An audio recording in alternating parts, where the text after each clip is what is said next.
যাদের নামাজ পড়ার সময় দুনিয়াবি চিন্তা মনে আসে বা নামাজে অমনোযোগী তৈরি হয়, তারা ভিডিওটি শেষ পর্যন্ত দেখার অনুরোধ রইল। হযরত আলী রাদিয়াল্লাহু তাআলা আনহুর কাছে একজন ব্যক্তি এসেছে।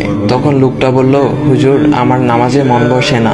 নামাজে দাঁড়ালে আমার দুনিয়াবি নানা চিন্তা আসে। হুজুর, আমার এই নামাজ কি আল্লাহ তাআলা কবুল করবেন? তখন হযরত আলী রাদিয়াল্লাহু তাআলা আনহা বলেছেন, না, তোমার নামাজ কবুল হবে না।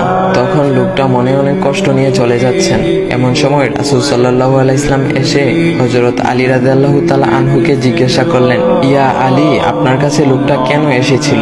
এসে দেখি মন খারাপ করে চলে গেল। কেন, কি হয়েছে আমাকে বলুন। তখন আলী রাদিয়াল্লাহু তাআলা আনহু বলেন, তিনি আমার কাছে জানতে এসেছেন যে নামাজে দুনিয়াবি চিন্তা আসলে নামাজ হবে কিনা।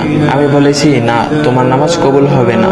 রাসূল সাল্লাল্লাহু আলাইহি ওয়াসাল্লাম তখন বলেন, ইয়া আলী, আপনাকে আমি একটা চাদর উপহার দিতে চাই, তবে একটা শর্ত আছে। আলী রাদিয়াল্লাহু তাআলা আনহু খুশি হয়ে বলেন, ইয়া রাসূলুল্লাহ, কি শর্ত তা বলুন, আমি আপনার সকল শর্ত মেনে নিব। বুঝতেই তো পারছেন রাসূল সাল্লাল্লাহু আলাইহি ওয়াসাল্লামের চাদর বলে কথা। তখন রাসূল সাল্লাল্লাহু আলাইহি ওয়াসাল্লাম বললেন, ইয়া আলী, আপনি যদি এই মুহূর্তে 2 রাকাত নামাজ একনিষ্ঠভাবে পড়তে পারেন দুনিয়াবি সকল চিন্তা দূর করে, তাহলে আমি আপনাকে সেই চাদরটি উপহার দেব। আলী রাদিয়াল্লাহু তাআলা আনহু বলেন, এটা তো সাধারণ ব্যাপার। আলী রাদিয়াল্লাহু তাআলা আনহু তখন নামাজে দাঁড়িয়ে গেলেন আর তিনি নামাজ পড়তে শুরু করলেন। এমন সময় তার মনের মধ্যে শুধু ভাবনা চিন্তা আসতে শুরু করলো, আচ্ছা, আমাকে যে রাসূল সাল্লাল্লাহু আলাইহি ওয়াসাল্লাম যে চাদরটা দিবেন সেটা কি ফাতিমার চাদর নাকি রাসূল সাল্লাল্লাহু আলাইহি ওয়াসাল্লামের? আচ্ছা, চাদরখানা দেখতে কেমন হবে?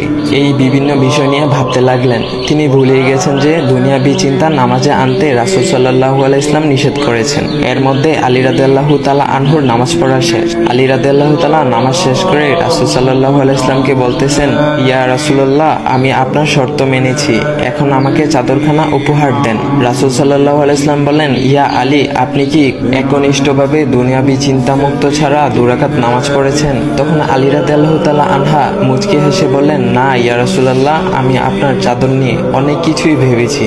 তখন রাসূল সাল্লাল্লাহু আলাইহি ওয়াসাল্লাম বলেন, ইয়া আলী, নামাজ তোমারও হয়েছে, আর তুমি যাকে নামাজ হবে না বলে ফতোয়া দিয়েছো তার নামাজও আল্লাহ তাআলা কবুল করে নিয়েছেন। শোনো আলী, দুনিয়াবি চিন্তা দ্বারা নামাজ বাতিল হয় না, নামাজ মহান আল্লাহ তাআলা কবুল করে নেন। সকল ফরজ নিয়ম কানুন মেনে নামাজ পড়লে নামাজ হবে ইনশাল্লাহ। তবে আমাদের সকলের উচিত নামাজ আদায় করার সময় একমাত্র আল্লাহকে স্মরণ করে নামাজ আদায় করা। নামাজে দাঁড়ালে দুনিয়াবি চিন্তা মাথায় আসে, এটা শয়তানের একটা ফাঁদ। আল্লাহ তাআলা আমাদের সকলকে শয়তানের কুমন্ত্রণা থেকে হেফাজত রাখুক এবং সঠিকভাবে মনোযোগের সাথে নামাজ আদায় করার মতো তৌফিক দান করুক। সবাই বলি আমিন। চাইলে ভিডিওটা আপনি অন্যদের কাছে শেয়ার করতে পারেন, এতে অন্যদের ভুল ভ্রান্তিগুলো দূর হবে। তো গাইস, এমন ইসলামিক ভিডিও পাওয়ার জন্য ভাইয়ের আইডিটা ফলো করে দেওয়া যাও।